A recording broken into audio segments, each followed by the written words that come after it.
Okay, so we had some technical difficulties, and the best thing to do is to turn it off and turn it back on, which is what we did. And it seems to be working. So, all of you who had been wondering, we are back, and it looks like we got at least one question on the board, and I'll be waiting for some others to come on. But just to let you know, we have turned it off and turned it back on because we had some technical difficulties. I don't know what the origin is, but we're back and let's take it as far as it allows us to go. Okay, so I was talking about the Eucharist and about some ideas I had to make it more amenable to our modern thoughts, our modern views of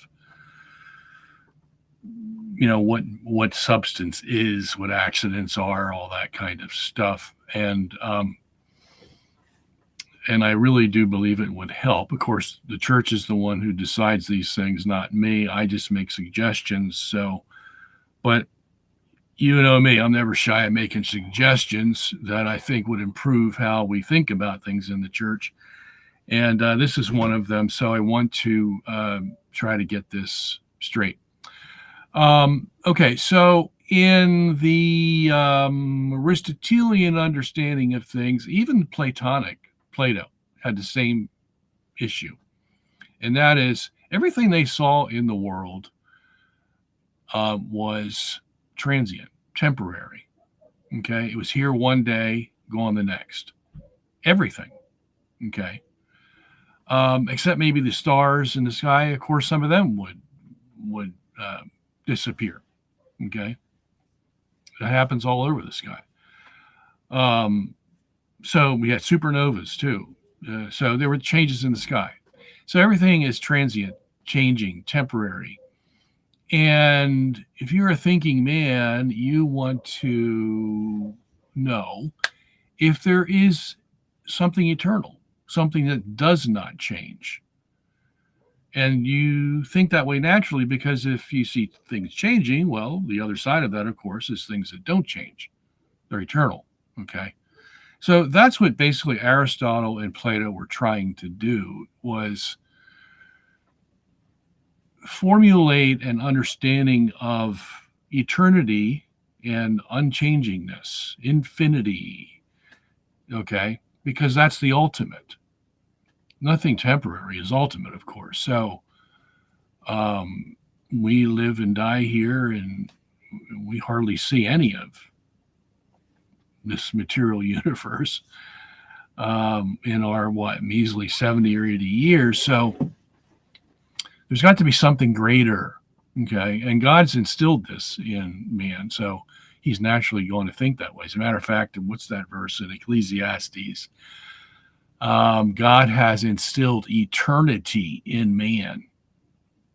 Okay, and I forget the verse, but I know it's in Ecclesiastes. That book has 12 chapters. So that's where they're getting it from, whether they know it or not, Aristotle and Plato. So what they came up with is, let's say you have an apple, okay? You look at the apple, it's red, maybe yellow, but this one's red. It's got a stem, it's got a butt. At the bottom, it's sort of round, might be actually a little bigger on the top.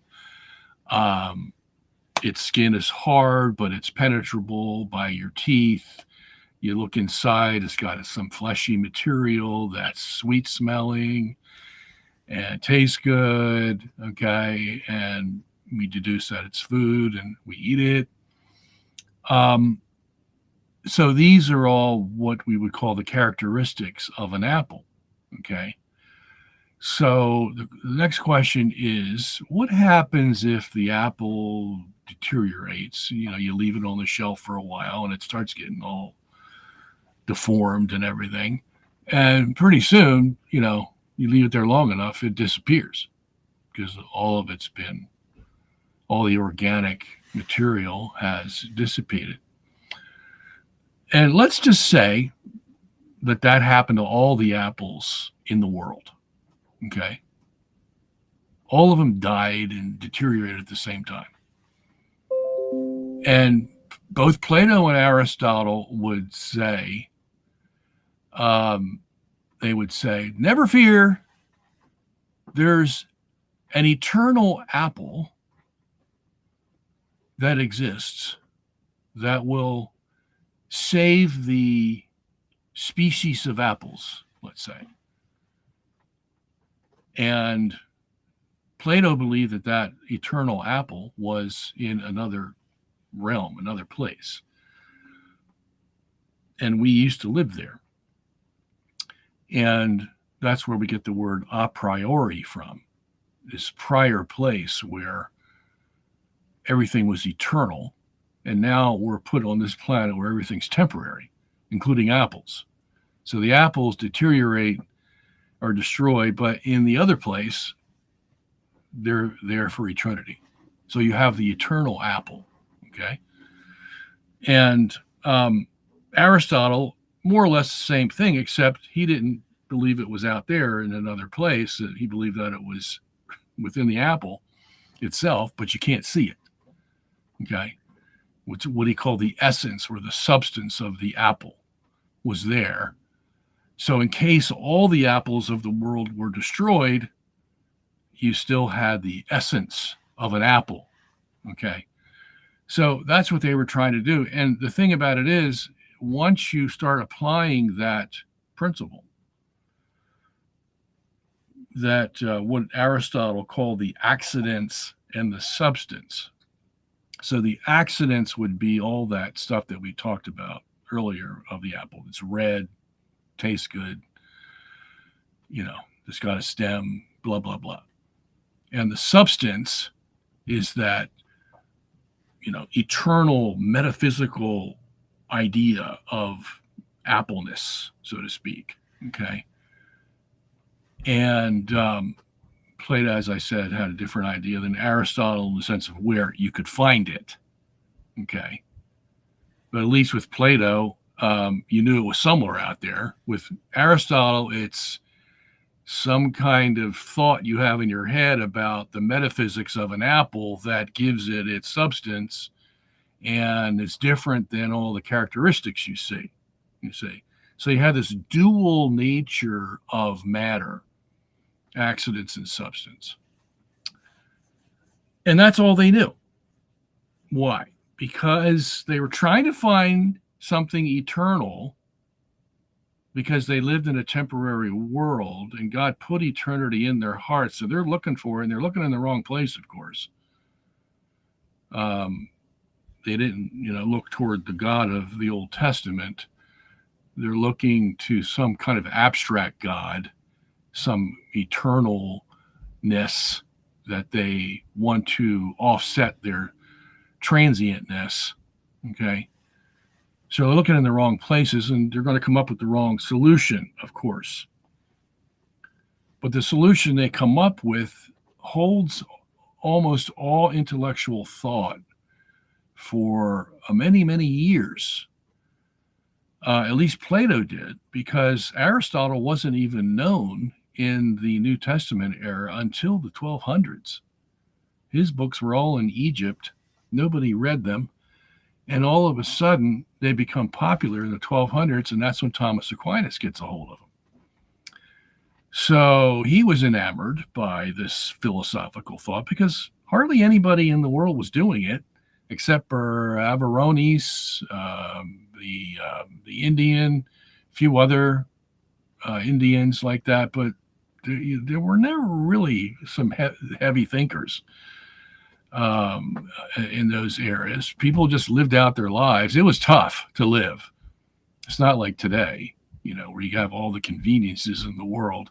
It was tough living, and they were just trying to survive. So you didn't get much innovation then. But let's just get back to the story here. If this is the only way they're thinking of material objects. That is, there's a metaphysical substance, and then there are accidents that give it its characteristics. That's probably going to stick. Okay. So the church uses these terms very sparingly, we have to say. Okay. The word accidents is used 5 times in all of Christian history, and 4 of those are just innocuous. And the one that is of significance is the one that Pius IX used in, was it 1875, in his explanation of transubstantiation. He uses the word accidents once in his 4 statements. And you should read those 4 statements. They're very good. I think he made the best explanation of the Eucharist and allowed room for a different concept of the relationship between accidents and substance. Okay. As a matter of fact, that's what started me off on this sort of renewal of thinking how to best think of it all. And so let's go back to Aristotle, Plato. Let's just say we did not discover what made up a material object until what?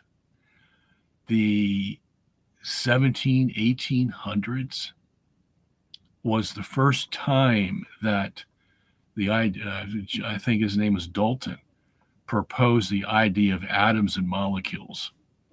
Okay. And now that's just part of factual science.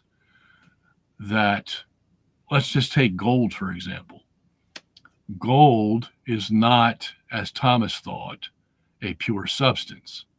Okay. Thomas thought that gold cannot be reduced. It is a pure substance. And that is, well, partly true. If you want to say that gold is one of the elements of the periodic table. But the question still remains is, can it be reduced? And the answer is yes. Okay, it can be reduced because we've reduced it to 79 protons, I think 100 neutrons, somewhere around there, and 79 electrons. Okay, so the electrons circle the proton-neutron nucleus, and that's what makes it gold. Okay, how do we know that? Well, we know that if you add one more proton and one more electron to make it 80 each, 80 protons, 80 neutrons, electrons, you get what? Mercury, the element mercury, which is very different than gold. Okay.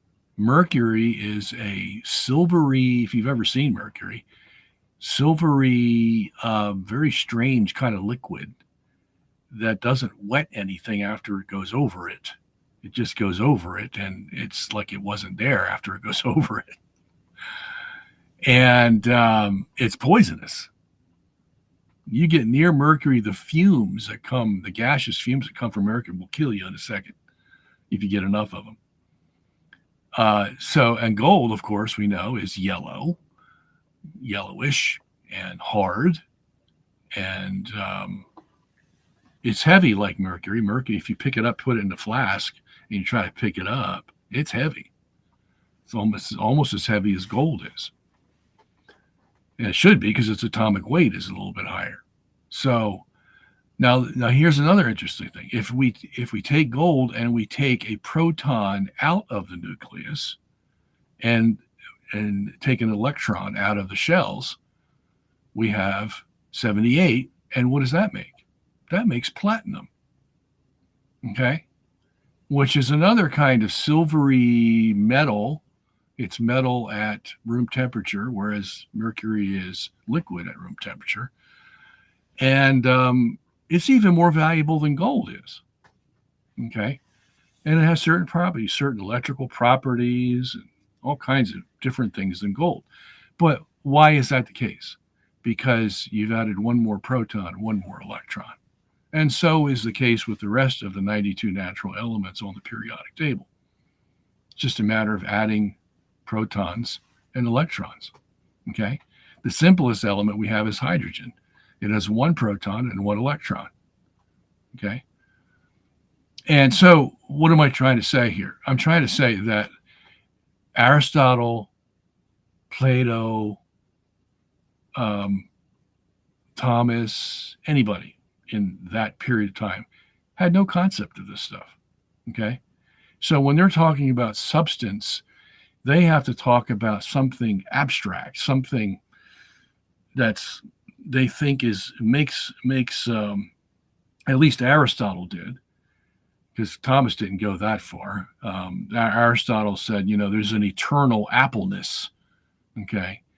And Thomas didn't go that far. He believed that even gold could be destroyed. Okay. And so the next question is, okay, so where's the substance of the gold then? Okay. So each side breaks down to a certain extent. And the other way it breaks down is, okay, so you have an apple and you're going to make a category of apple. And you're going to say that that apple has an eternal existence in another realm, or the substance of the apple is its metaphysical eternity that's always going to be there no matter what you do with the accidents, or if you destroy all the apples in the world, you're still going to have the appleness. All right. So how far do you take that? Okay. I mean, how about all the different kinds of apples that we have? There's hundreds of different kinds of apples. So do they have a substance all in themselves, a metaphysical substance that's tucked away somewhere, whether it's in the apple itself or in another realm? How far do you go down? Where do you stop with your categories? And this is the problem with Aristotelianism, is it's great to make distinctions. The question is, where do you stop? Where do you stop making distinctions? Because you could go make distinctions ad infinitum and never end. Okay. You find something that is a little different than something else, and you make a distinction. Okay. And before you know it, you're overwhelmed with distinctions, and they take you so far from your universal idea that you're lost. Okay.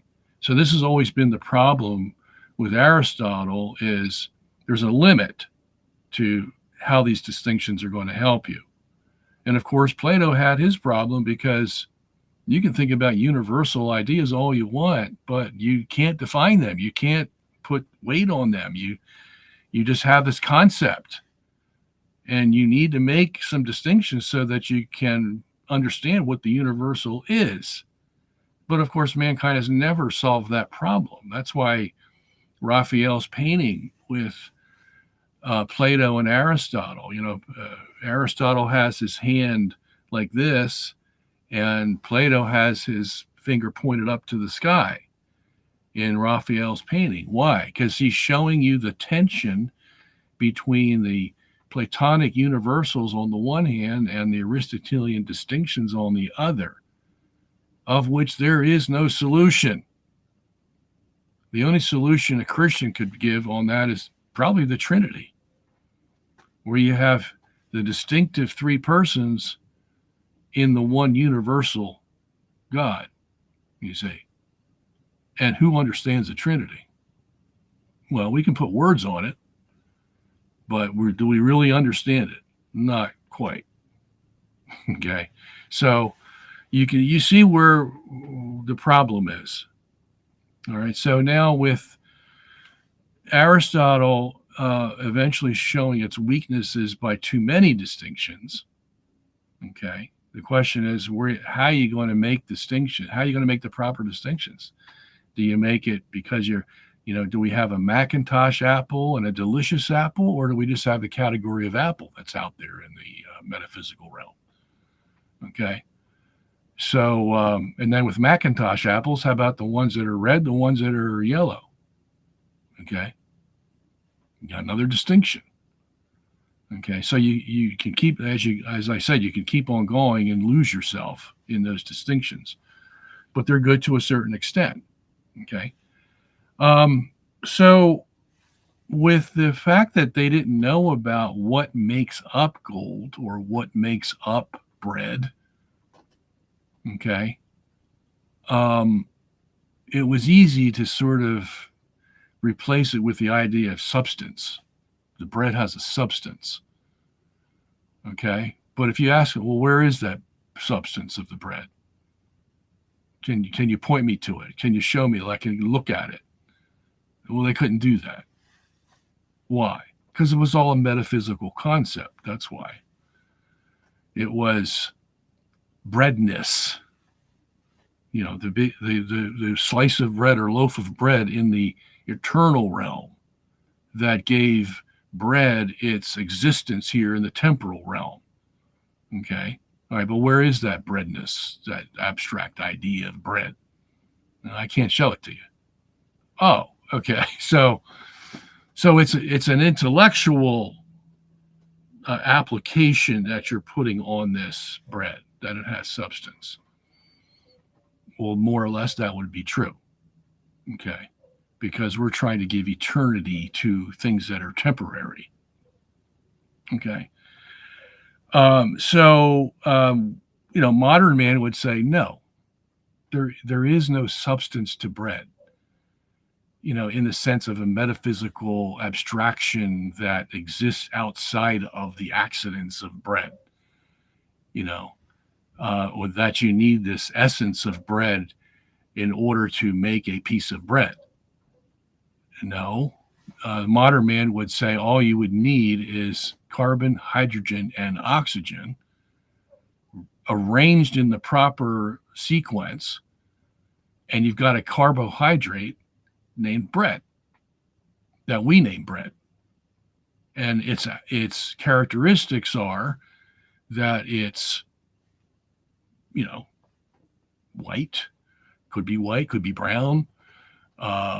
It's got a crust. When you cook it, it rises from yeast. It's doughy. All kinds of ways you can describe a piece of bread, including the fact that it tastes good. Okay, and sort of melts in your mouth. There's probably more technical ways you can describe a piece of bread, but those are the characteristics. Now, where do they come from? Do they come from the metaphysical idea of breadness that has to be there in all substances, the substance of bread? Well, not in the metaphysical sense, of course. Okay. In the physical chemical sense, you could say that carbon, hydrogen, and oxygen are the substance of bread.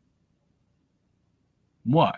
Because we know that from chemical analysis, when we analyze the bread, that it's made up of carbon, hydrogen, and oxygen, a carbohydrate. That can be quite dangerous if you don't watch it, because, too many of those and you'll gain a lot of weight. So we know characteristics of a carbohydrate. Okay. Now, if you take that same carbon, hydrogen, and oxygen, and you rearrange the chemical structure of it, okay? Like they used to have a toy called Tinker Toys. I used to play with them all the time. And you could make all kinds of things, boats and airplanes and people and all kinds of things from exactly the same sticks and spools. It just mattered how you arrange them, you see. And that's pretty much the way atoms and molecules work. They're the same atoms and molecules. We have common ones, carbon, hydrogen, oxygen, that are the most common. And it's just a matter of rearranging them to make different things with different characteristics. So I could take the same carbon, hydrogen, and oxygen that makes bread, and I can make gasoline that burns in my car and gives me fuel to move about. Okay, completely different characteristics, same substances, just rearranged differently. You get the same thing, and let's say carbon that makes up a diamond. Carbon that makes up diamond is in a structure called a tetrahedron. Okay, and it's one of those. It's one of those like a triangle. You know, a triangle is very strong. It's the strongest shape that we have, as opposed to a square or a circle, because you can imagine they're easily squishable. Okay, a triangle is not. And that's why almost all of your bridges are made in the shape of a triangle in one part or another, because that's the strongest shape we know of. And that's pretty much how a diamond is made, with one triangle on top of another, but that one's upside down and they stick together pretty well. And then they can crease that over here and over here. And before you know it, you got this lattice of carbon atoms that are so strong, they're almost indestructible. Okay. That's why the diamond is one of the hardest materials known to man. All right. But that same carbon atom makes up a pencil. And the reason you can write with a pencil is because the carbon atoms in the pencil, which we call graphite, is made of layers of 3 carbon atoms, and they have a free floating carbon atom as the 4th atom. And that free floating carbon atom between the 2 layers allows one layer to slide off the other very easily. Okay. And so when you move your pencil on the paper, what's happening is that trio of carbon atoms is sliding off of your pencil and onto the paper. And it has this ability, because of that, to make an imprint. Okay, leave a portion of itself. A diamond, you could run a diamond across a piece of paper. It'll never leave a scintilla of those carbon atoms. But with a pencil, you can't. Why? Because of the way they're arranged. But the substance is carbon, one of the elements that God made. Okay, so that's what the substance of bread is. That's what makes bread bread. That's what gives bread its characteristics of being edible, of being white, of being spongy, growing with yeast. You know, all those characteristics. It all depends on how the carbon, hydrogen, and oxygen are arranged together. Okay. And so if we are going to bring Aristotle and Plato up to speed, and even Thomas, you can't be thinking of substance as some kind of metaphysical abstraction, okay? Or even as Aristotle, you know, something that gives you an idea of eternity, because it's a substance that lasts forever. Can't go there, okay? The better way to do it is say we have a substance because it's made up of atoms and molecules, okay? And that's what gives it its characteristics. So we can use the same words, substance and accidents. And it would be hard to change them anyway, because that's what the church is used to doing. But we can modify the concepts, make more mature concepts of what constitutes a substance and what constitutes accidents, you see. And that's, I think, the better way to do it for modern man. So what would happen in the Eucharist? What would happen is the substance of the bread, its carbon, hydrogen, and oxygen atoms, are annihilated. They're annihilated. They're gone. And what replaces them is Jesus Christ. blood, body, soul, and divinity. And in that replacement, he upholds, or no, not upholds. See, this is where you got to be very careful. He doesn't uphold the accidents. Okay. He makes it as if the bread is there, but it's not there. Okay. There are no carbon, hydrogen, and oxygen atoms. He only makes it appear as if they are there. And what does that take? Well, as Pius IX said, that is a supernatural act that must occur in order for Christ to be the substance of that host. Can only happen supernaturally. It's a miracle. Okay. So it's not a natural process where you give a different substance to the accidents. It's a process where you destroy the substance that was there, it's annihilated, and you replace it with Jesus Christ, his substance, whatever that divine human soul and body, blood are. Okay, we can assign the term substance to them, and it is, that's all that's there. Okay, and so what we see or taste or feel, or even if you put the bread, the host under an electron microscope, what would you see if you put the host under an electron microscope? You'd see atoms of carbon, hydrogen, and oxygen. Why? Not because they're there, but because Jesus Christ is supernaturally making it appear as if they're there. Okay? That's pretty heavy. Pretty heavy. And why does he do that? I mean, is this like some kind of hocus pocus? As a matter of fact, that used to be the term that the Protestants used for the Eucharist. Because in the consecration formula, hoc est enim corpus meum. Now, what does that sound like? They just shortened it to hocus pocus. That's where that phrase comes from.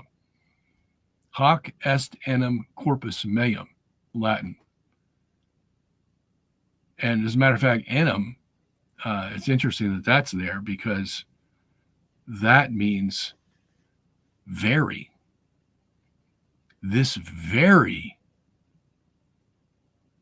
Okay, not this is my body. This is my very body, is what it's trying to say. I don't know how the enim got in there, but somebody put it in there, and that's what it means. Otherwise, it would just be hoc est corpus meum. But it sounds like hocus pocus, and that's what the Protestants used to use. And when you think about it, okay, I'm not saying it is hocus pocus. I'm just saying it's quite out of this world phenomena. I mean, when you think about what's going on in the Eucharist, that host you actually put in your mouth is not a host. Okay?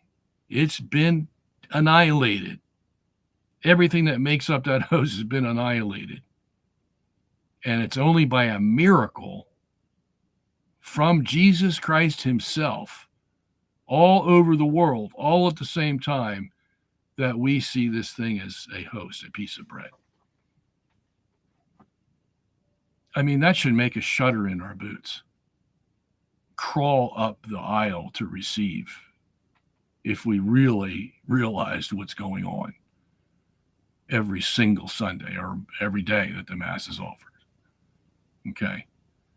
So let me just back up. All I'm trying to do here is trying to put better understanding on this accident substance thing and keep the same teaching that the church has used for 2,000 years.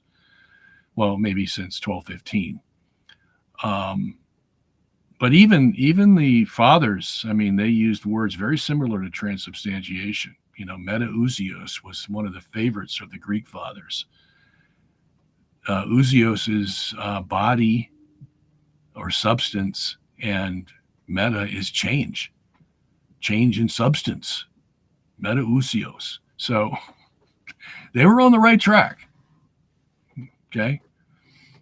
All the father, they were on the right track. They knew what they were doing, and they followed the apostles' teaching to a T.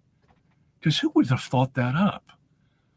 Who would have thought that when Jesus says, "This is my body," he's talking about annihilating the bread's existence and replacing it with his own existence?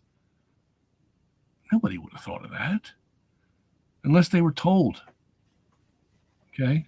And that's why we believe it today. And that's why our religion is weird compared to the rest of the world.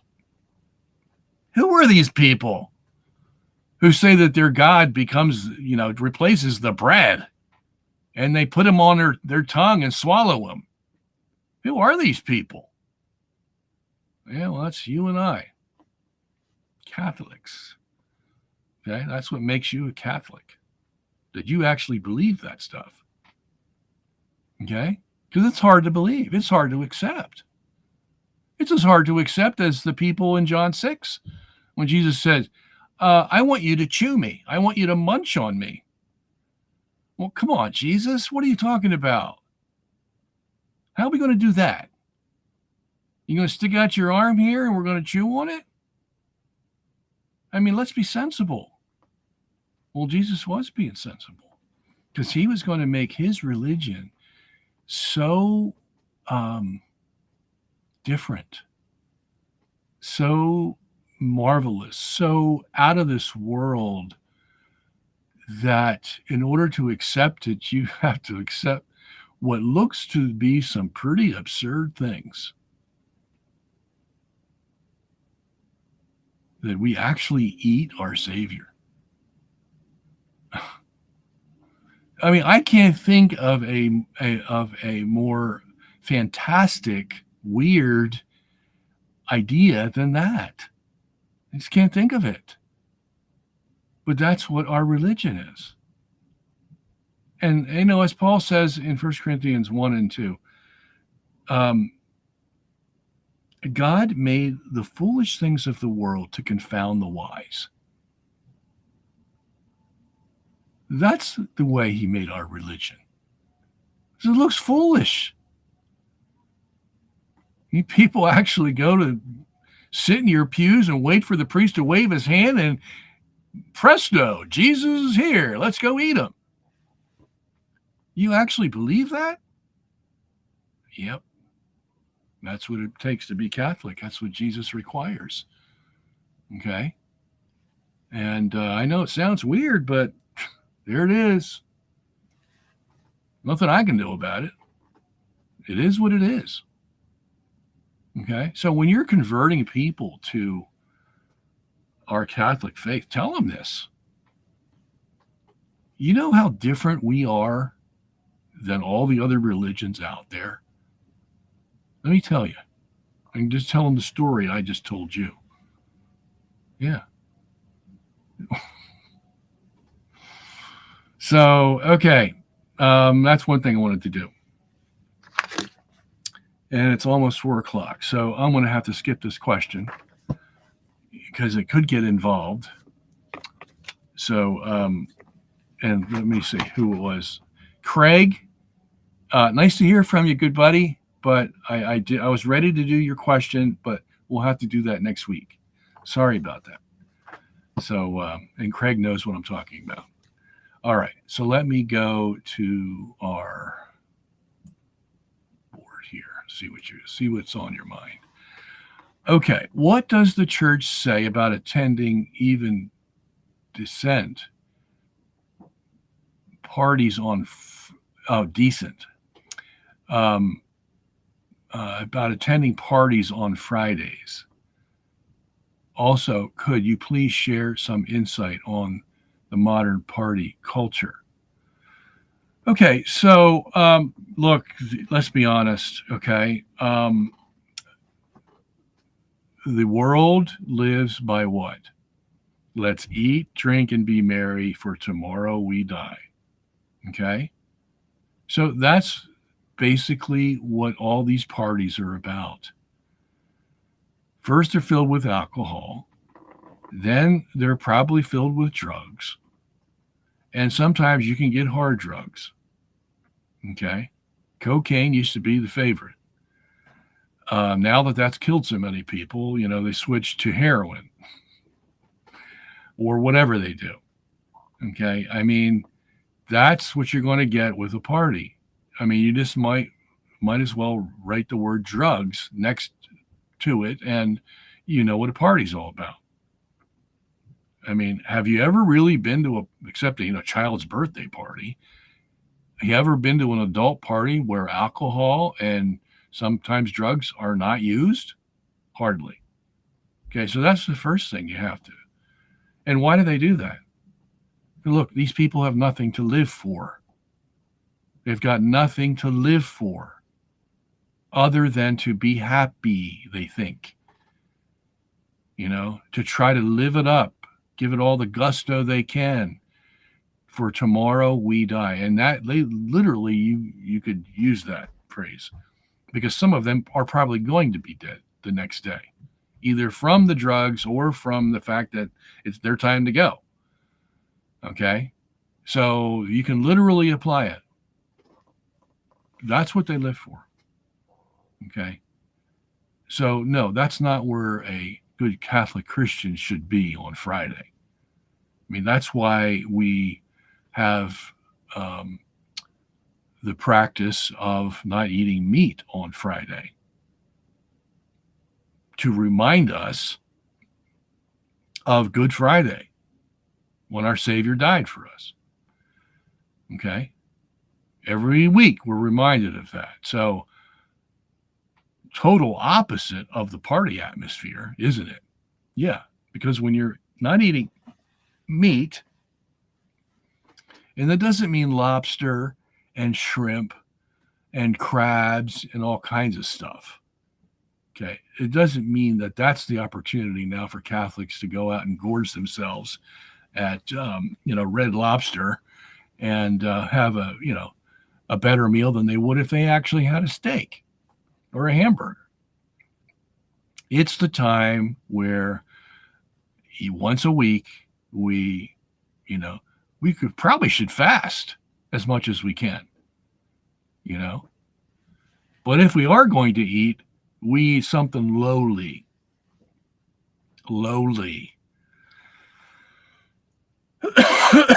Yeah, like tilapia, or something like that.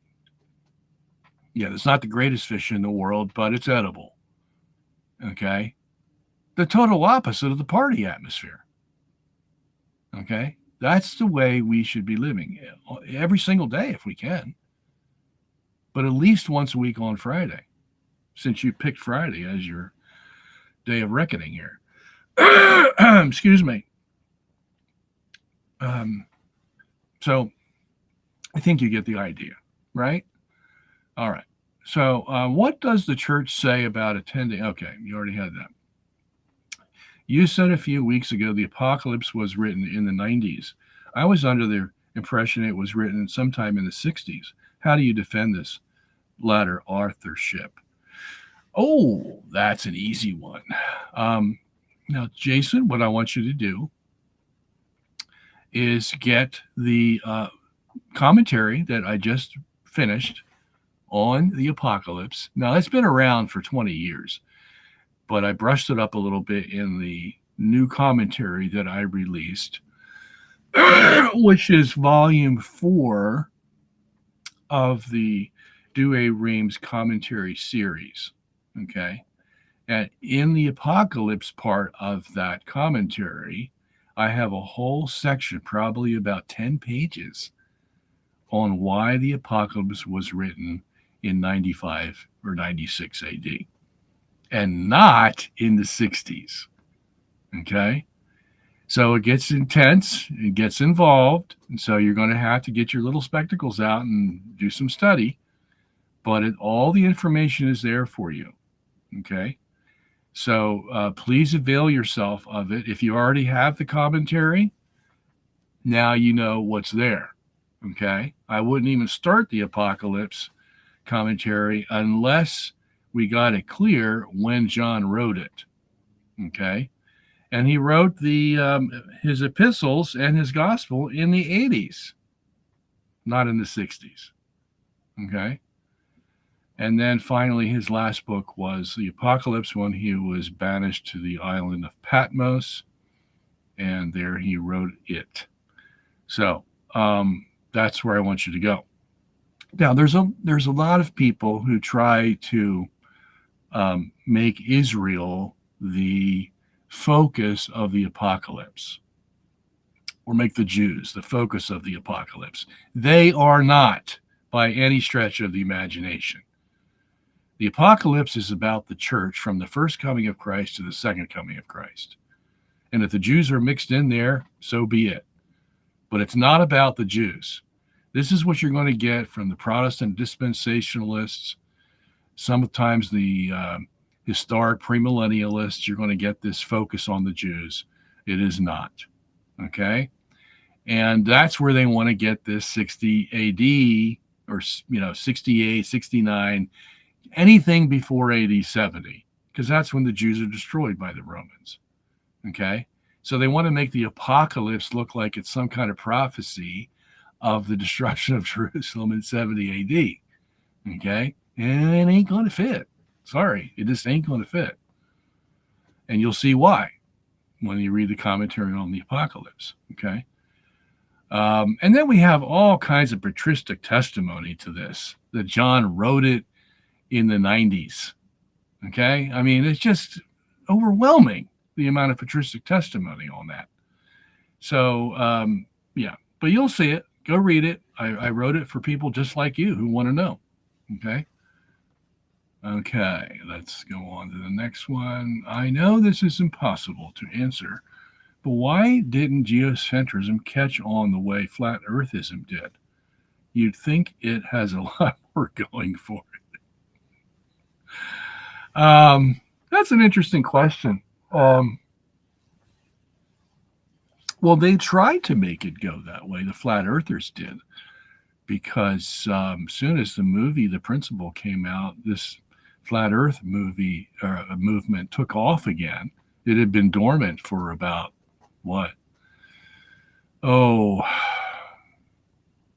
30 years or so, been dormant. So it's been up and down, if you look at its history.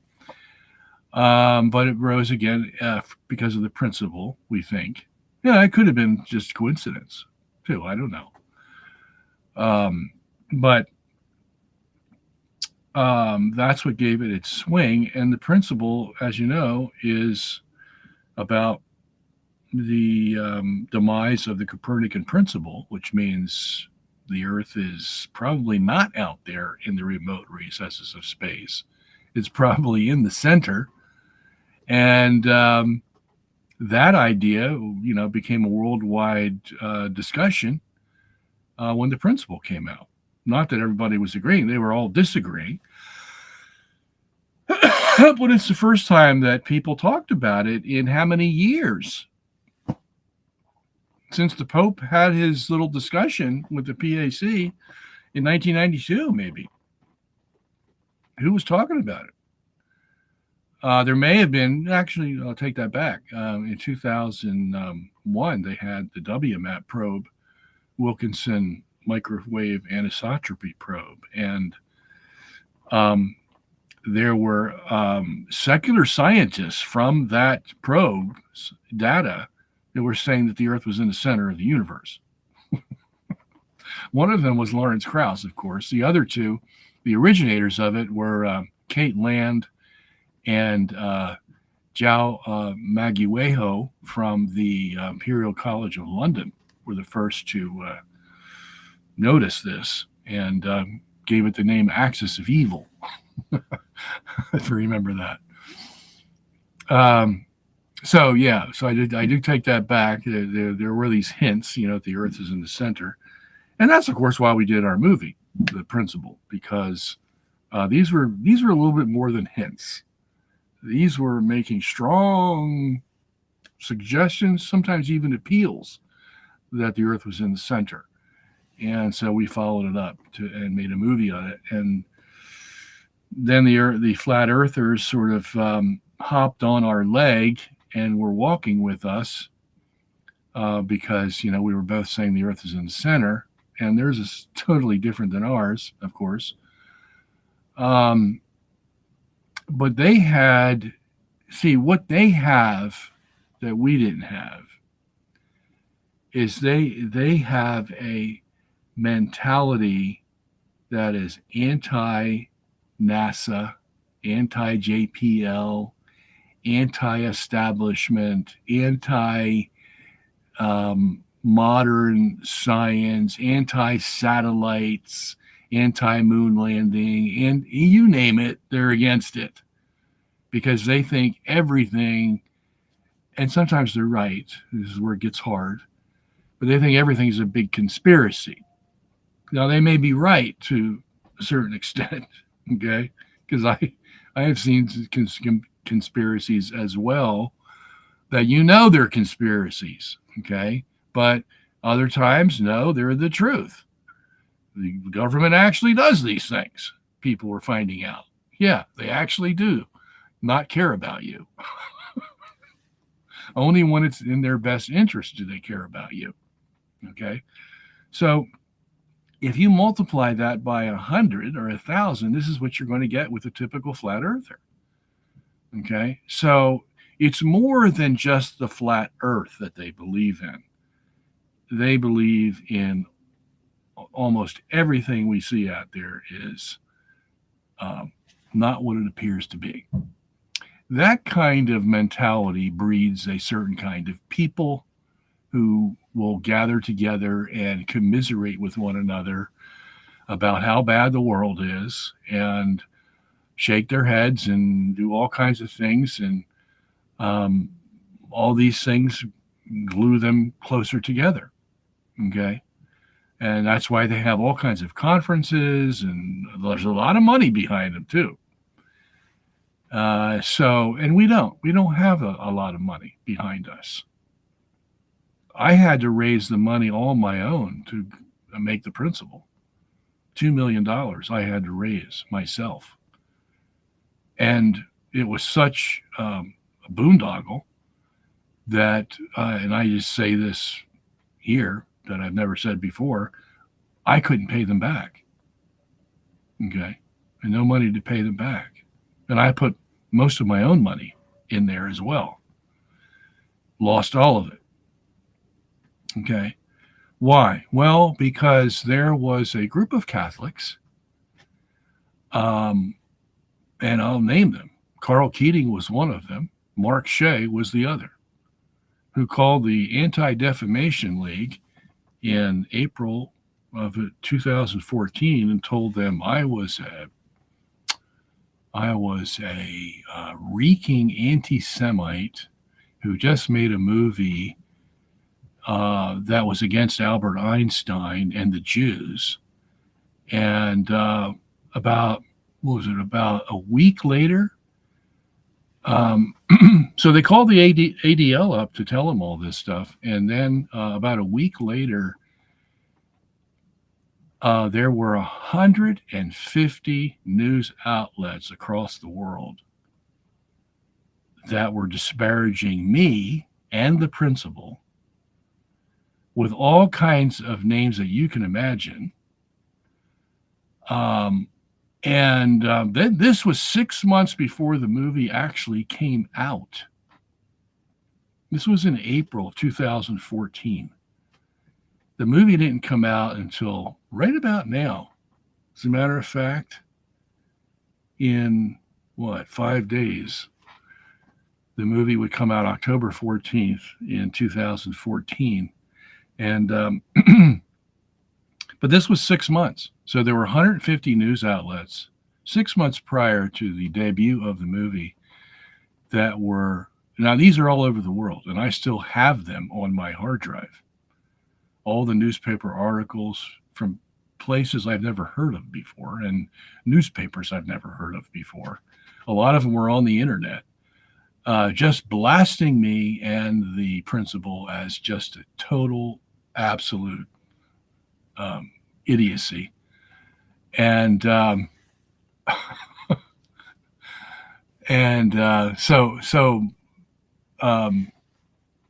that was an interesting thing because, like they say in Hollywood, there's no publicity like bad publicity or something like that. Or bad publicity is good publicity because at least you get your name out there. And so the principal got its name out there. And but the onslaught from these groups was so intense, so unforgiving that we had a hard time getting an audience.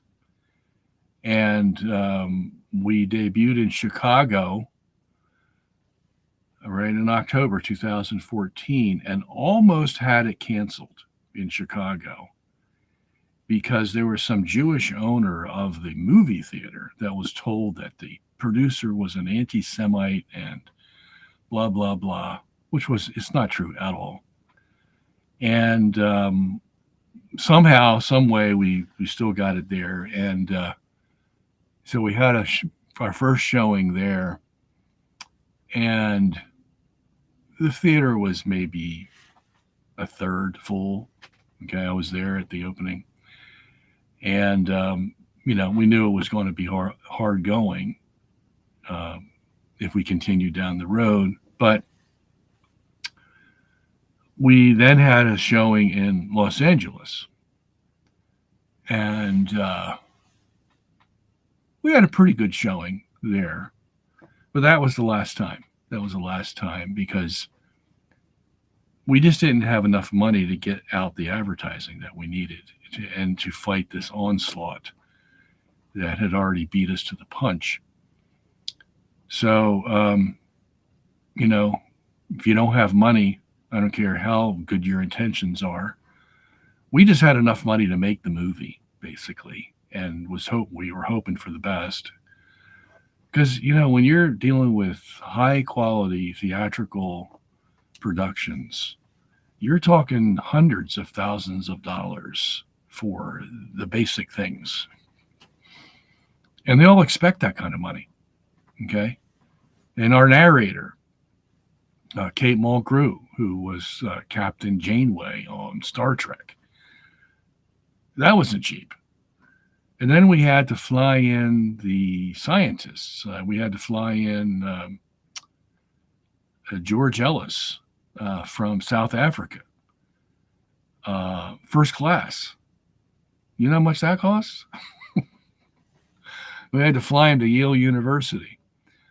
So, things like that. And then Buff Compagne, our French animators, very famous. They did motion pictures like, Batman.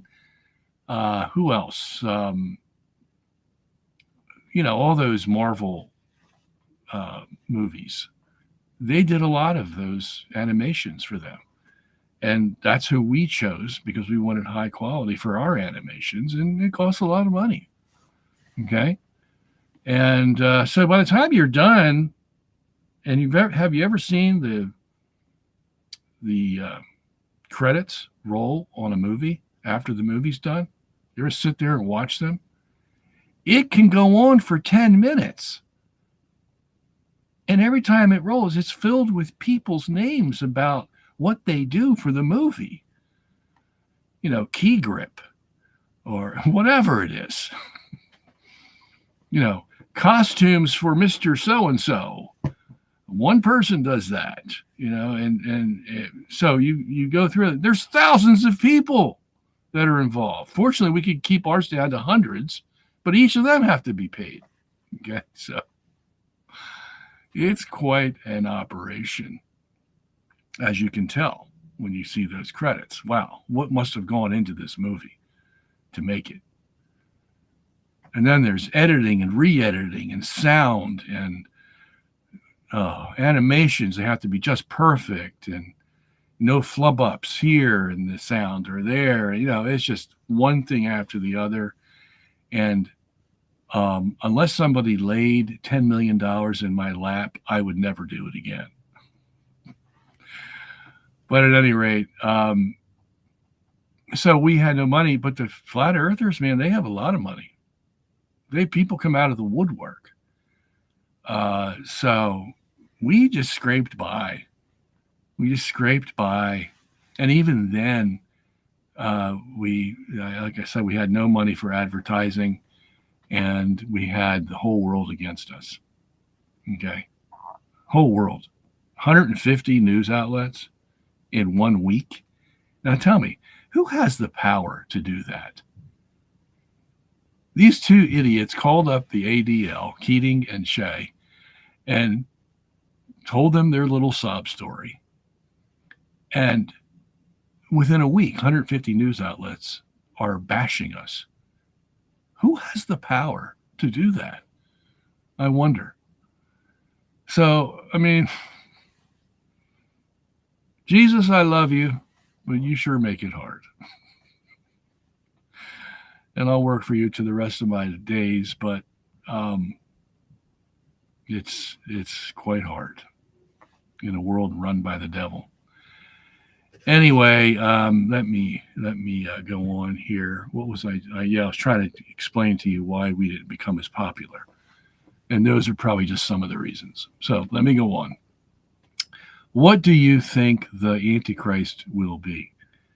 Well, I think he will be a person, a man. And he will be unlike any other man that has come on the face of the earth. He will be totally demon possessed in the polite kind of way. Satan can possess somebody and you wouldn't even know it. That's one of his little tricks. There are people that actually do foam at the mouth, but there's a lot that don't and actually appear more circumspect and genteel and polite and everything you would expect a Superman to be than most people are. Okay, so this kind of guy he's going to be, and he's going to be able to do miracles. Okay, this is what I'm saying. He's going to be unlike any other man to ever hit the earth. He's going to do miracles, and he's going to be able to persuade people or even pressure them to follow him. And he's not going to have too many objectors. Because if you can perform a miracle in front of somebody, let's say you made water start boiling right in front of them, what would they think? We are no match for this man.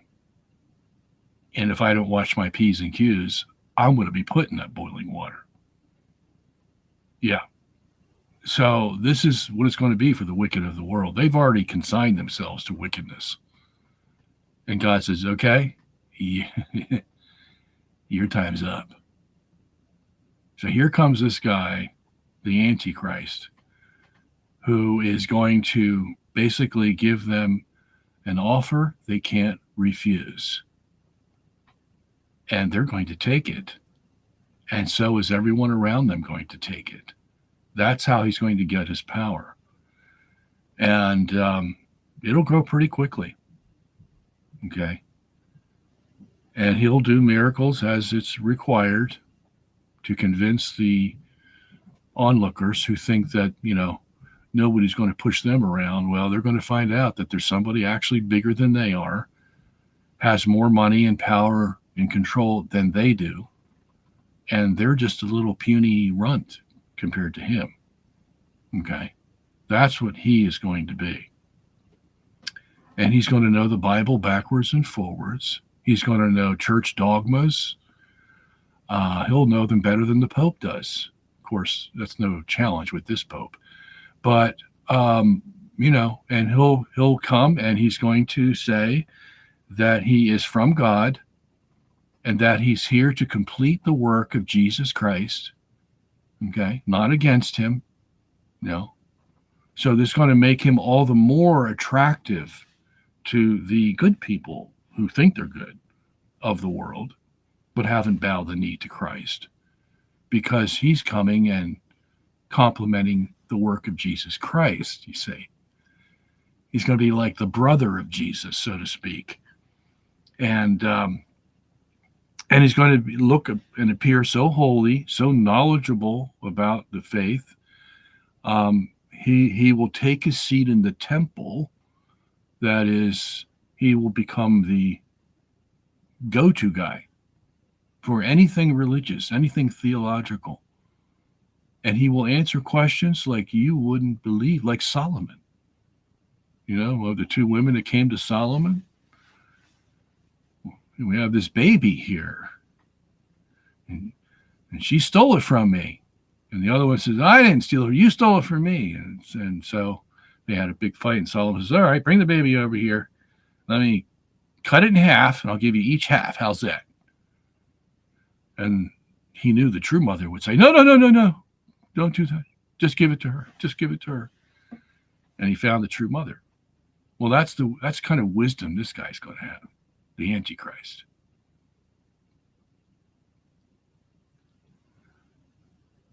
Unlike any other man that has ever come. Okay? So, the world's going to be in for a surprise that they've never seen before. Okay? See, this is why Scripture pays so much attention to this Antichrist. I mean, here's John, the Apostle John, writing his epistles. And he says, the Antichrist, the one that is going to come, well, he's already here. And let me tell you how he's here. And all his little antichrists are here, helping him. But he starts it out by saying, he's going to come? Whoa, okay. So there's a focus on the future when this Antichrist is coming. And then Paul in 2 Thessalonians chapter 2, says, he goes through this whole dissertation about the Antichrist. You remember I told you he was coming? Well, let me tell you a little bit more. And it's like, who's he writing this for? Them? Well, in a way.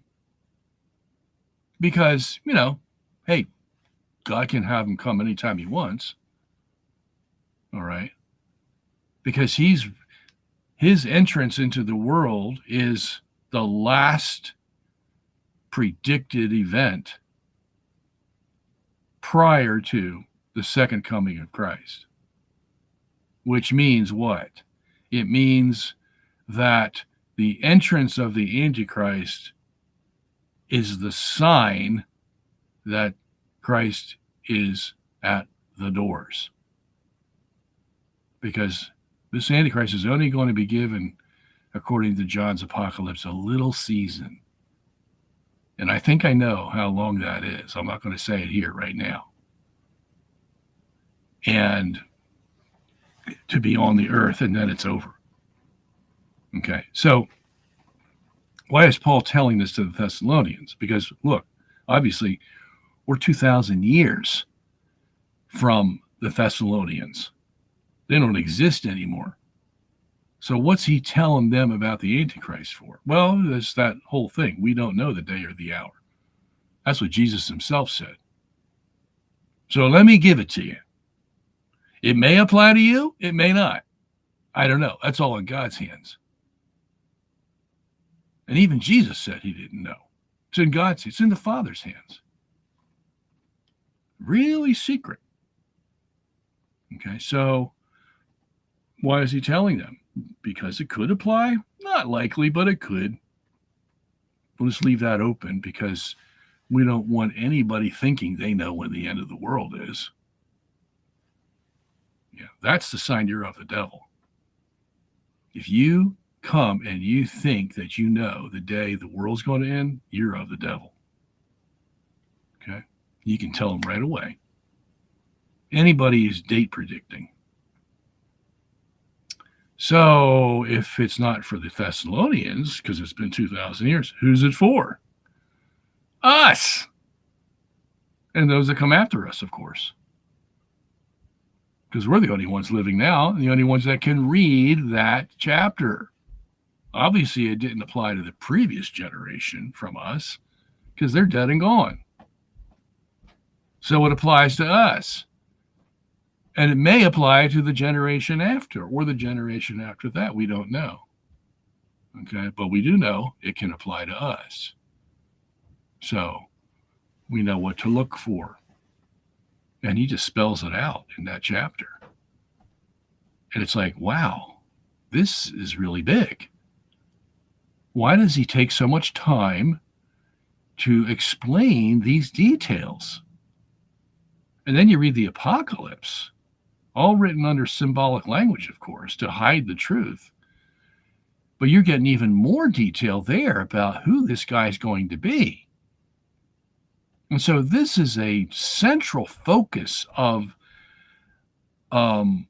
New Testament revelation.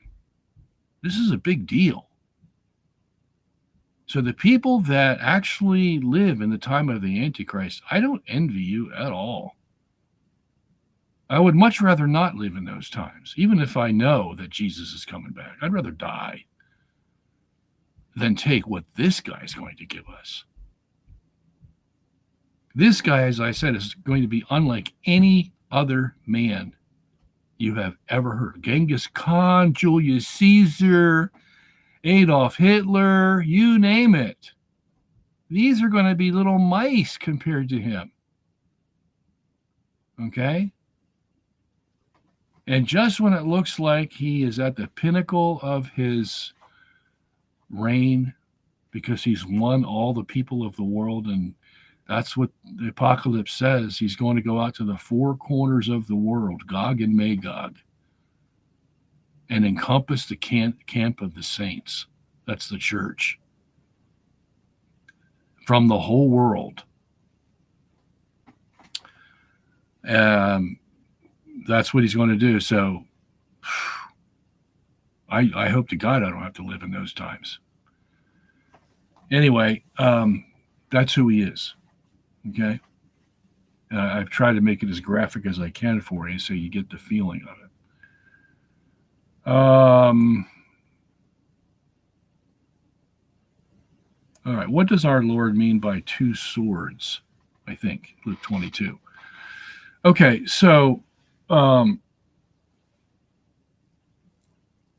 this is the time where Jesus is going to go to the cross, okay? As opposed to the other time he talked about swords, which is when he's sending them off on their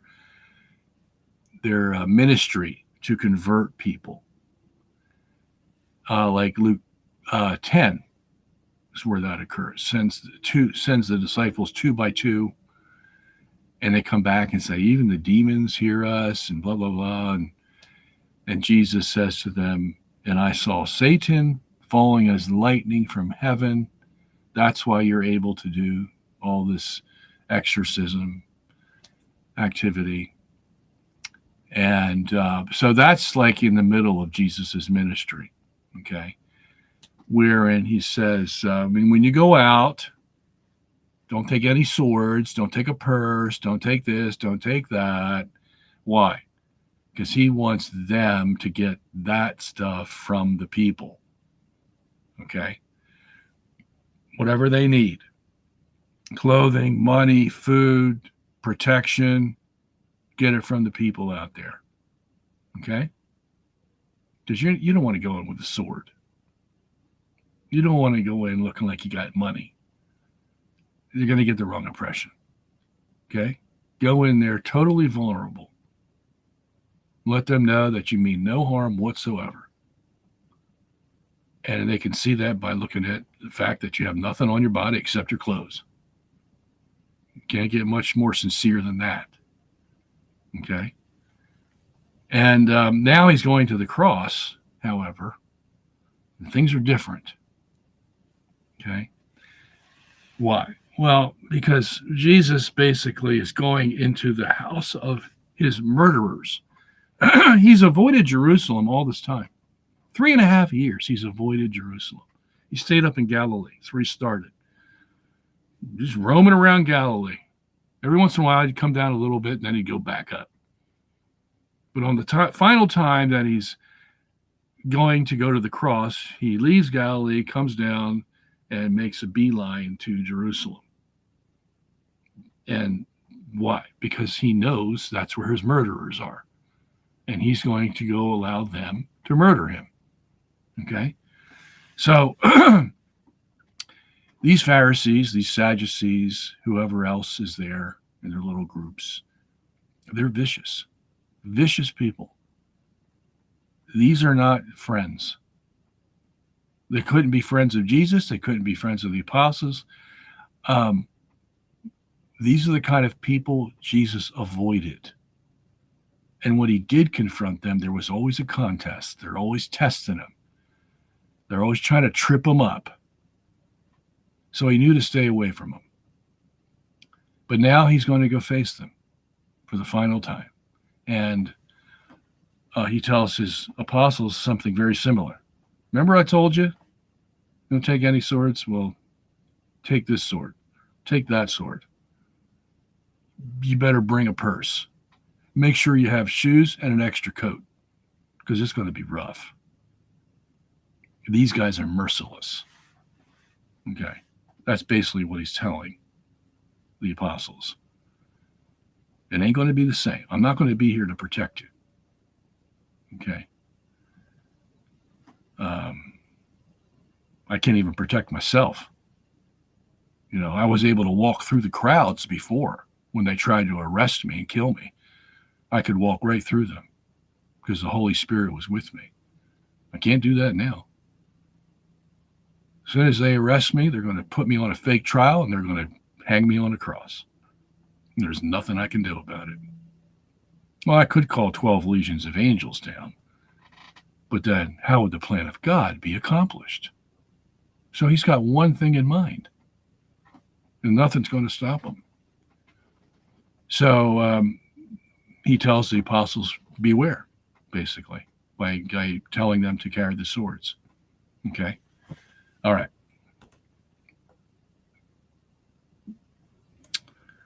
All right. What does it mean to have the morning star? I forget what the symbolism is there. That's in the Apocalypse. If you have the Apocalypse commentary, just you'll need a PDF for that. I was going to say, do a word search on Morning Star, and you'll find it. It's in the Apocalypse commentary. I just forget what it is right now.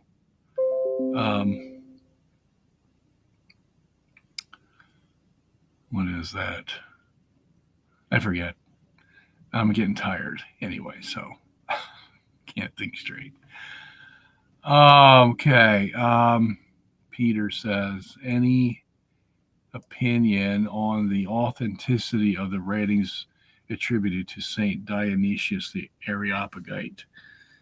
Recent book from Scriptorum Press makes a strong case for authenticity. His feast day is today.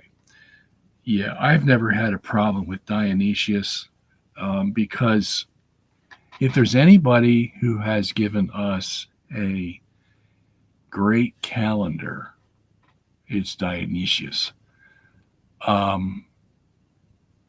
Yeah, he worked really hard on that. And any scholar who works as hard as they did on the calendar, I trust pretty much anything else he has to say, unless there's some blatant error there.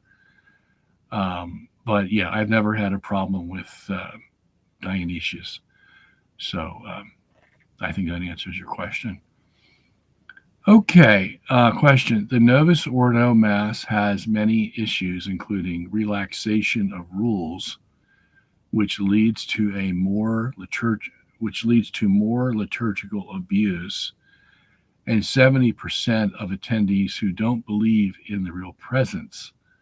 It appears to be a 1960s failed, I think you finished that down here, experiment formed by false antiquarianism and was pushed through by subterfuge with the help of Protestants and Freemasons. On the other hand, the TLM was formed by centuries of tradition. All right, part 3. Cardinal Burke recently said we should defend the TLM. He likened our situation to that of St. Athanasius. However, I noticed that you have a nonchalant attitude towards the TLM. You give valiant defenses on the issues of the dubious JP2 canonization, women's head coverings, and Galileo affair, etc. Can't you apply the same energy towards the defense of the TLM? Okay.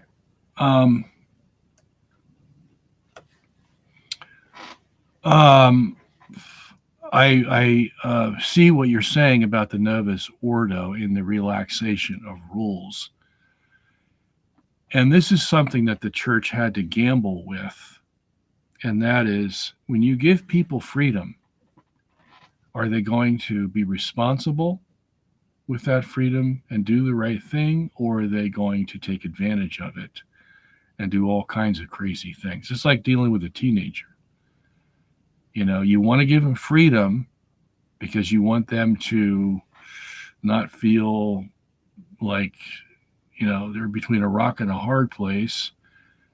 And yet you want them to be responsible with that freedom and don't act crazy, you know, to impress your peers and make a big show of things and get yourself in trouble and, you know, all those things that can happen. Okay. So,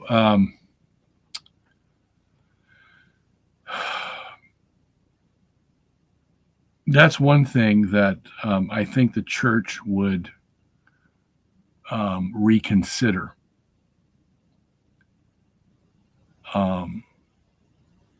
Because the temptation to take advantage of freedom is too great. Too great. And God did the same thing with Israel back in the Old Testament. It's not like this is something new. You know, he wanted them to grow up to be responsible citizens, to do things right because it was right to do, not because the 10 Commandments were telling them to. You know, treat your wife nicely, don't divorce her, because that's the right thing to do. Other than, you know, having the commandments to tell you, and then finally having to allow you to have your cake and eat it too, so to speak, by giving them the divorce law that, you know, made it legal to divorce their wives, which only compounded the sin. The more freedom you gave them, the more they abused it. You see, and that's what was God's intention, because He knew they would do that. You know, you give them a little, and you know what they're going to do with it. I mean, look at the whole history of these people. It's just one thing after the other that they did. Whenever God gave them freedom, in the book of Judges, you know, gave them freedom and they abused it, and then He sent the Philistines against them. And they were oppressed for 40 years by the Philistines. And you'd figure 40 years, hey, that's a long time, that they'd straighten up their act. And they did for a couple of years, and then they went right back to abusing the freedoms that God gave them. Okay, so this is not just Novus Ordo people. This is God's people in general. They abuse the freedom that God gives them. And then God has to come down in judgment. It's not a pretty picture. It's not a pretty picture. God claims that all the wars that we see are caused by him because of punishment for sin. Well, that tells you something. Okay. So you probably need something a little bit more restrictive on the people. You can't give them as much freedom. And if you do at any point in time, there better be a good reason for it. Because they will take advantage of it. So in that sense, I agree that this experiment, and that's all it could be, because who knew what was going to happen? This experiment with the world turned out not to be in our favor. And the world turned against us, didn't she? Oh, yeah. Yeah, we tried to cozy up to the world, and whenever they could, they spit in our face. So, yeah. So that's good. The only thing I remember as a kid, and I'll be very honest with you, since you were honest with me and asking the question. The only thing as a kid growing up, I remember 6 years, 7 years old, I'd be sitting in the pew of the typical Latin Mass back in the early 1960s. And I'd be listening to this priest speaking in this language I didn't know. And I had no idea what he was saying. So I would be there for the whole hour of the Mass, not knowing that what he was saying or how he was praying or what. I just did what everybody else did. I asked myself that then I didn't know God then because I didn't understand what was being said to me, okay, in this Mass. So you can bet you I didn't get a lot out of it. Now, I'm not saying that I was right, okay? I'm just saying what happened. Judge it for yourself. Then when I read the Bible, I saw that when the gospel was about to be preached, they did not, well, the Pentecost came. The Holy Spirit came in a dramatic way. Tongues of fire on the apostles, 3,000 people bowed the knee to Jesus. Jews bowed the knee to Jesus Christ. Everybody heard the gospel preached to them in their own language. I said, there's the key. There's the key. God didn't speak to them in Latin. He didn't speak to them in Hebrew or Aramaic. Because why? Well, out of the 15 nations that were there, 1 or 2 would have understood. Okay? So that was a paradigm I saw in Scripture. That when the gospel is going, and what is the Mass besides the gospel? It's the greatest form of the gospel that we have. How do we know that? Well, in 1 Corinthians 14, Paul talks about the Mass going on inside the church. And he's saying, if you're all speaking in tongues, which is gibberish, okay, because they would make it up. That was the problem in Corinth. They were making it up because it was easy to do. Talk about abusing freedom. There he has another case of it. And he says, a man's outside and he hears you speaking in tongues, he's going to say, these people are mad. And he's not going to come in. But if he hears you speaking in a language he understands, he's going to come in, bear his heart to God, and going to become one of you, a Christian. Yeah, that's the way it happens, believe it or not.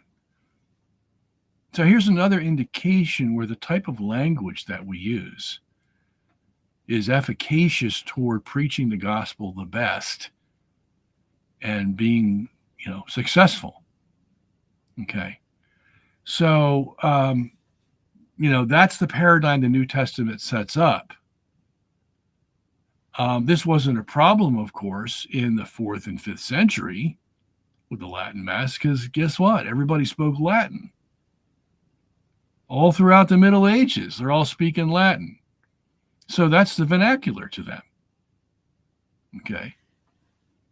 So, in late Middle Ages, the Latin became more intellectualized because you started getting a lot of vernacular languages coming in. English was coming in, German was coming in the second millennium. Okay, that did occur. And so Latin kind of floated up to the intellectuals. But still, they knew Latin because it was their common language. So here we are in modern times. We don't speak Latin. It's a dead language. Nobody speaks Latin. You can find it in the medical dictionary, but you're not going to find it in the telephone book. Okay? So that is an opportunity that I believe the church has to take. She has to put the Mass in the vernacular. I'm not saying anything about, the total dishonor that some of the Novus Ordo people give to the rubrics of the Mass. I'm just talking about one thing, and that's putting the Mass in the vernacular, which is, I thought, a very good decision. If you want to go out and give the gospel to the world, then at least speak their language. Okay? And we can make the translation to a T, make it perfect, and guard it so nobody, makes it into something else. There were even some Latin masses I went to where the priest would preach the sermon in Latin. Sorry. That's a little too much. Because Latin has this sort of mystique with people, that it's this heavenly language. And it's holy, and it's not. It's just another language. That's all it is. As a matter of fact, it's got its problems. Here's a language without articles. Try speaking to somebody without articles. It's pretty hard. Or a declined language. We don't have declined languages anymore. So, Greek's declined, but we have to learn it because that's what the New Testament is. But what do we do with the New Testament Greek? We translate it into the vernacular so people can read it. Okay? So, that's the only gripe I have about it. Other than that, the Latin, the old reverence that's given is just unbeatable. The reverence that we have had in that old Mass. And we, as I said, restrict the prerogatives so that they can't take advantage of it, and guard that Mass like it was, Fort Knox, because it is.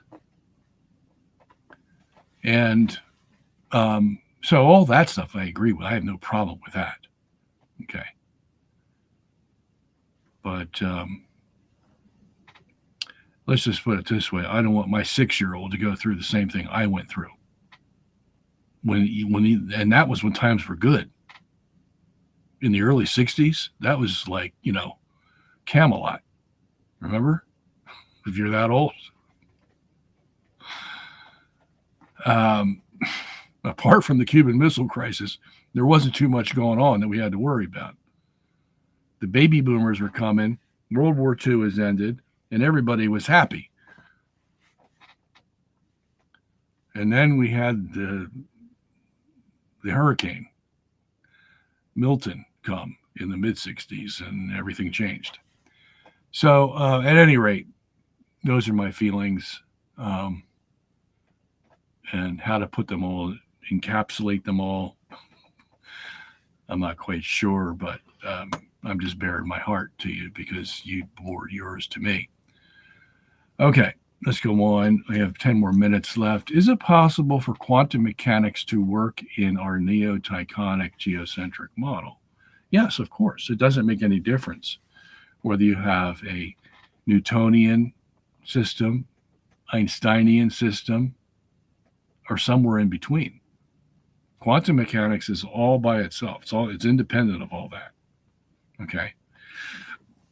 Now, the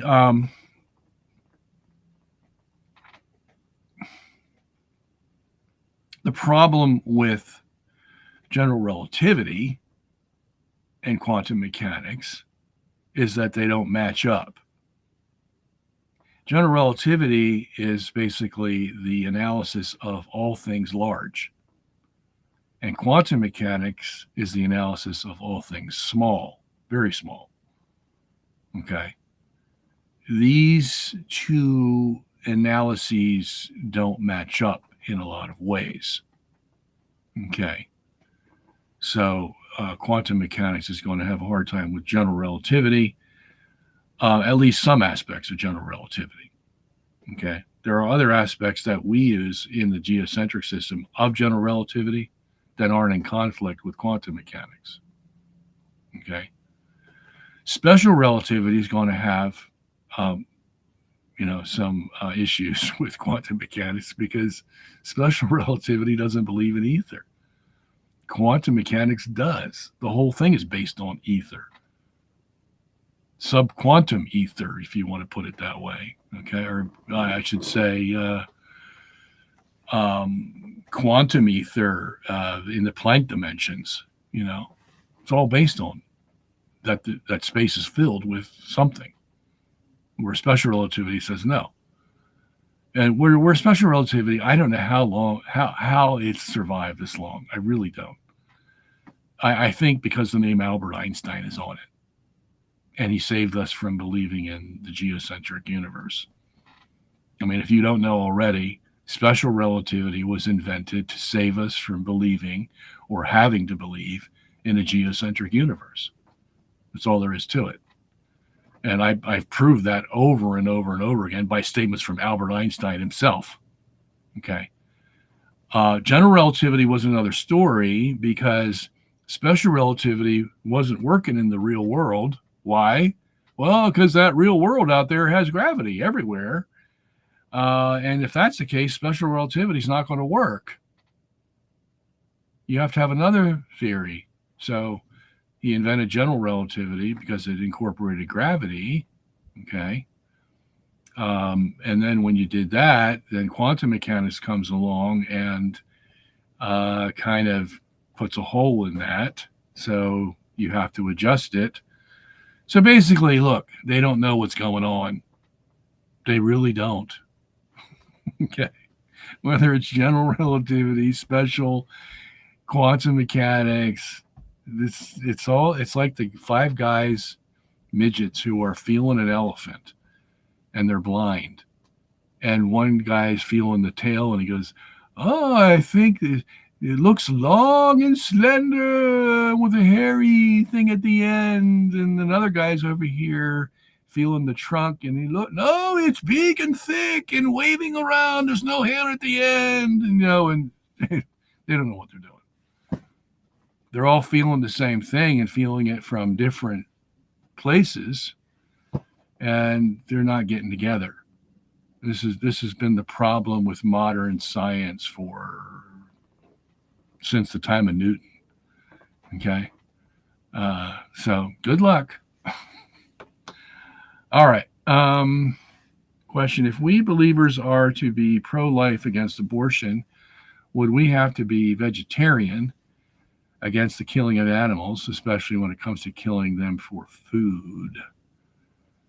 I'm not sure I understand your question, because it appears you're making a connection between life of animals and life of humans, and saying that both should not be aborted. I'm not sure what you're going to. Let me read it again. If we believers are to be pro-life against abortion, okay, I assume you're talking about humans, right? would we have to be vegetarian? Now, why would you have to be vegetarian? Because the opposite is eating meat that comes from animals, not humans. But there's nothing wrong with eating animal meat, according to what God said to Peter in Acts chapter 10. So I'm not getting the connection. So you'll have to rephrase that, Tomb Fire, if I'm misunderstanding you. But I don't get it. Sorry. All right, let's go on to the next one. Dear Robert, I heard Aristotelian T. Gordon says that even God can't change his rules of logic. Isn't that the very definition of a miracle? Do Thomists not believe in the miraculous? No, I don't think that's what he's saying. Okay. What he's saying is that God can't say that 2 plus 2 equals 5. Even God can't do that. Now, I would come from it from not a philosophical, but from a biblical point of view and say why God can't say 2 plus 2 equals 5. The reason is because God can't lie. Okay? 2 plus 2 equals 5 is a lie. So God can't do it, can't say it. Okay? Now that's what Tim is referring to when he says rules of logic. Okay? Rules of logic would include 2 plus 2 equals 4. It's logical. Why? Because you got 2 apples, 2 oranges, you add them together, you got 4. Logical. Right? We can't believe that, then we can't believe anything. Just throw out everything. So that's like, even God can't change that. Can God make a square circle? Answer, no. Why? Because a square circle is a lie. There is no such thing. Okay? So in that sense, yes. See, now the nominalists, this is the problem of the nominalists back around the 1300s. They were saying that God can do anything. He could make a square circle.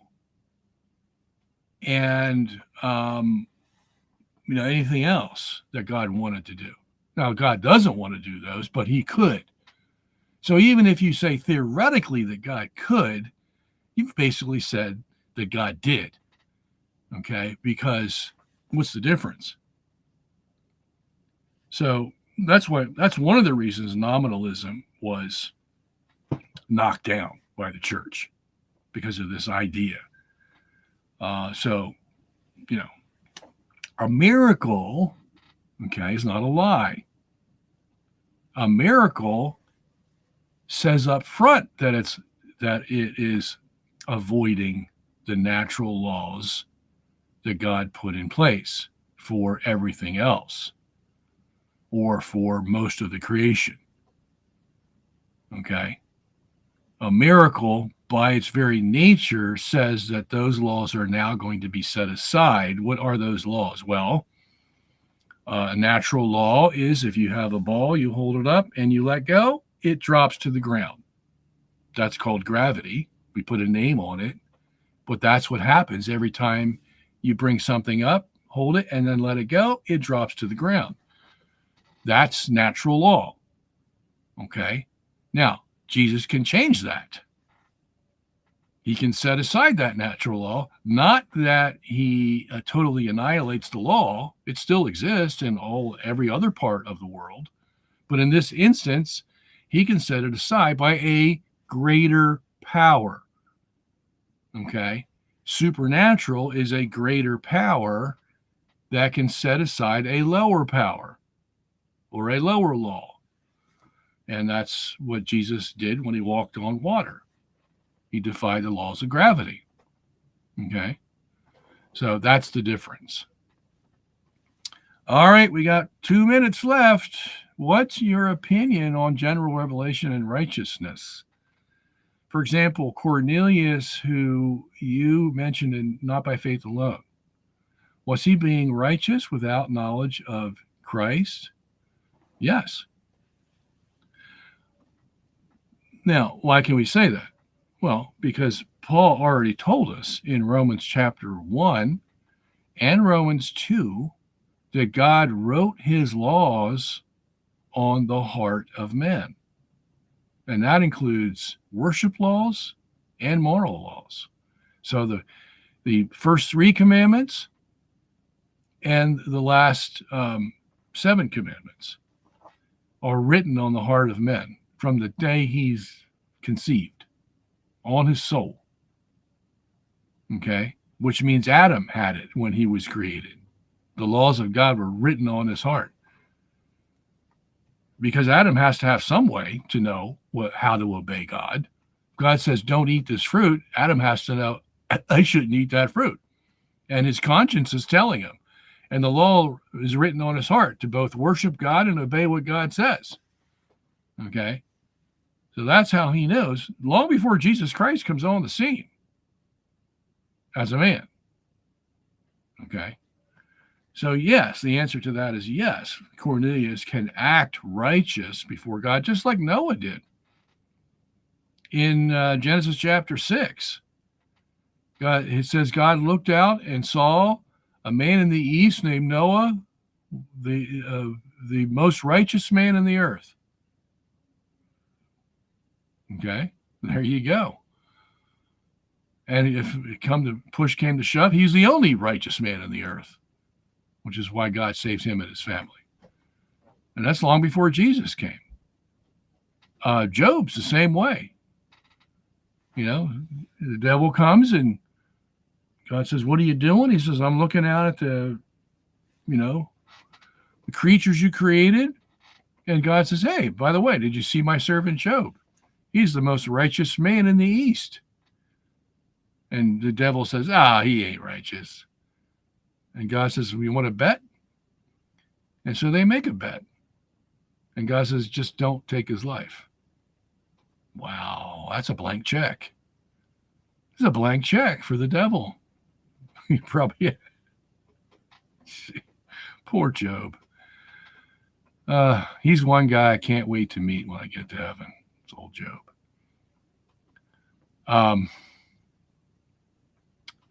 At any rate, yeah, so they were, God's calling them righteous long before Jesus comes. Okay. All righty. That is it for today, October the 9th. I'm sorry we had trouble at the beginning. Don't know what happened. I hope the rest of you caught up with us. If it happens again, we'll do the same thing. I'll shut it down and start it back up, and then we'll go. Because I have no idea why it occurred today, so it could happen anytime. So, and I didn't put my my captions up there, so you probably don't know. Yeah, I forgot to do that. So there you are. There's our website, robertsungenis.org. And then we have another website, journeytothecenteroftheuniverse.com. That's all our science stuff, in case you're interested in that. The robertsungenis.org or .com or .net has all our theological, biblical stuff. Okay? So we've got books, DVDs, CDs, streaming, the whole gamut. And stop over there, if you will, and check it out. And if you can, leave us a small donation.